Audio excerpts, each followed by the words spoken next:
So hello everyone. सो अभी तक आपने लियो नहीं देखी है तो पहले मूवी देख लो, देन इस वीडियो को देखना, क्योंकि यहाँ पर आपके लिए मूवी स्पॉइल हो सकती है। और अगर आपने मूवी देख ली है तो इस वीडियो पर वेलकम है, क्योंकि यहाँ पर मैं डिस्कस करने वाला हूँ लियो के पोस्ट क्रेडिट सीन के बारे में, मूवी की स्टोरी के बारे में और दिल्ली और विक्रम के रेफरेंस के बारे में। So stay tune.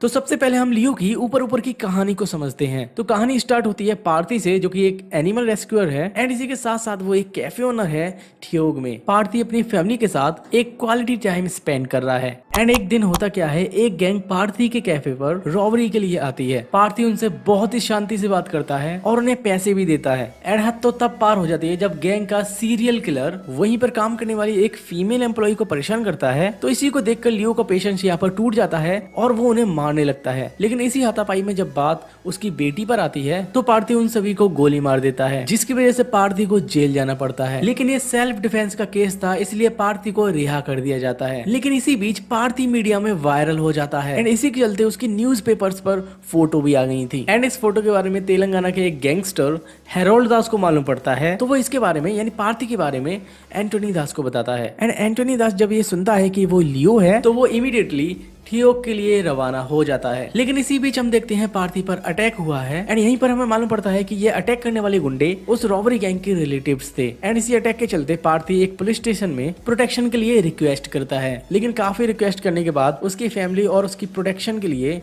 नेपोलियन को हायर किया जाता है, जो कि पार्थी यानी लियो के गांव से था। एंड नेपोलियन एक्चुअली में वही बंदा था जो कि हमें कैथी में देखने को मिला था। अब पार्थी की प्रोटेक्शन के लिए नेपोलियन को इसलिए हायर किया गया था क्योंकि वो हाई रैंक पर था। अब वो हाई रैंक पर इसलिए था क्योंकि दिल्ली ने जो किया था उसका क्रेडिट उसने नेपोलियन को दे दिया था एंड इसलिए हाई रैंक होने की वजह से उसे पार्थी यानी लियो की प्रोटेक्शन के लिए लाया गया। एंड यही वो सीन था जिसमें लियो एलसीयू से कनेक्ट हो गई। एंड इसी के बाद हम देखते हैं एंटोनी दास पार्थी के कैफे पर आया है और पार्थी से उसकी आइडेंटिटी पूछ रहा है। मतलब एंटोनी कंफर्म कर रहा था कि वो पार्थी है या फिर लियो, और एंटोनी के बार बार पूछने पर पार्थी डिनाई कर रहा था कि वो लियो नहीं है। लेकिन इसी बीच एंटोनी पार्थी की वाइफ से मिलता है और उसे बताता है कि पार्थी ही लियो है और लियो एक्चुअली में मेरा बेटा है, जो कि पास्ट में एक गैंगस्टर था और मेरे लिए काम करता था। एंड इसी के बाद पार्थी की वाइफ संध्या इसी छानबीन में लग जाती है कि पार्थी वाकई में लियो है। At the same time Joshi Andrews जेल में लियो के किसी फ्रेंड को मिलता है जो कि लियो के पास्ट के बारे में कुछ जानता था। एंड यहीं पर हमें मालूम पड़ता है पार्थी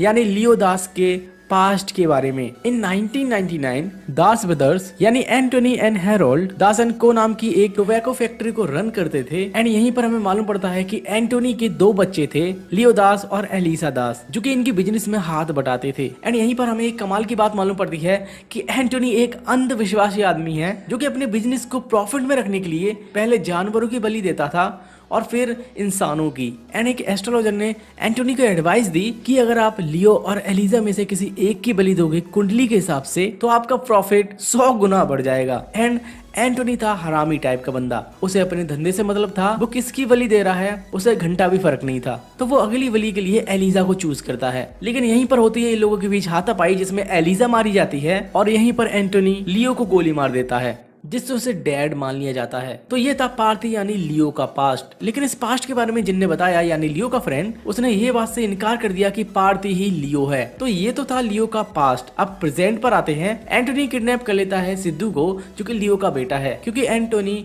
इसी की बलि देने वाला था। सो पार्थी यानी लियो सिद्धू को ढूंढने के चक्कर में अपने बाप को ही मार देता है एंड फैक्ट्री में जाकर हेरोल्ड दास को। लेकिन फाइनली वो लास्ट में कबूल करता है कि वही लियो है और फिर वो टोबैको फैक्ट्री को उड़ा देता है और साथ ही साथ उन्हें भी मार देता है जो कि जान गए थे कि वो लियो है। एंड फिर हमें दिखाया जाता है पोस्ट क्रेडिट सीन, जिसमें विक्रम लियो को कॉल करता है और बोलता है केवल एक धतूरा फैक्ट्री को जलाने से सभी समस्याएं हल हो जाएंगी, ऐसा सोच रहे हो क्या? पार्थिवन। एंड फिर बोलता है लियो, जो कि इसका रियल नेम है। तो देखो लियो विक्रम को जानता है या फिर नहीं, ये जानने से पहले हमें ये जानना होगा कि लियो की टाइमलाइन आखिरकार है क्या।